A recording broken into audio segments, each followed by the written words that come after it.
Okay, I want to do a little quick, I don't know if I'd call it a Bible review, but just show a Bible I just got.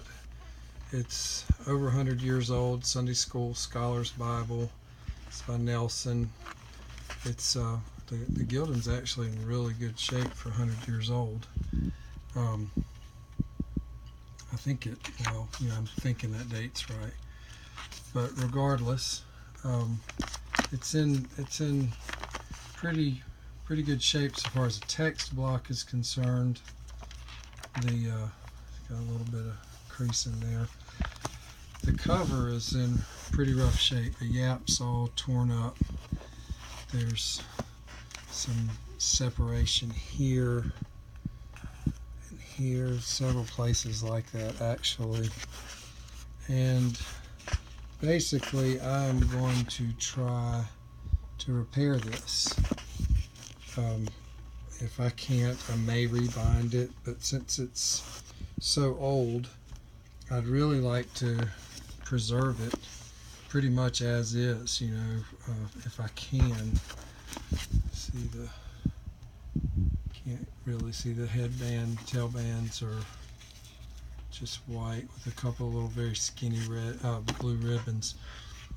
This is a Cambridge that I got that looked pretty much like this. It was actually rubbed out more. You could see more of the leather. I re-dyed it.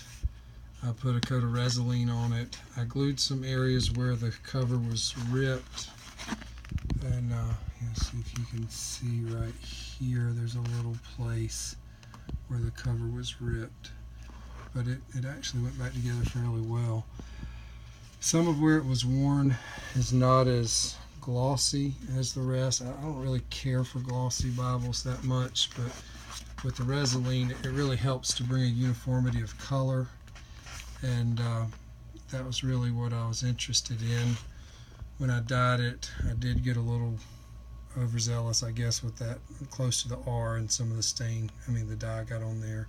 But you can see the difference in the gloss level on that spine, where it was already the black was worn off and it absorbed more of the gloss out of the finish than what stayed on top. Same thing with this edge where the yap goes over.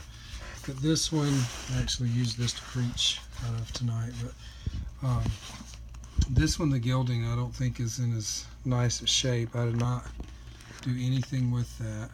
This is the illustrated Bible, so it has some very neat old photographs. This one, I think this one's over 100 years old too, actually.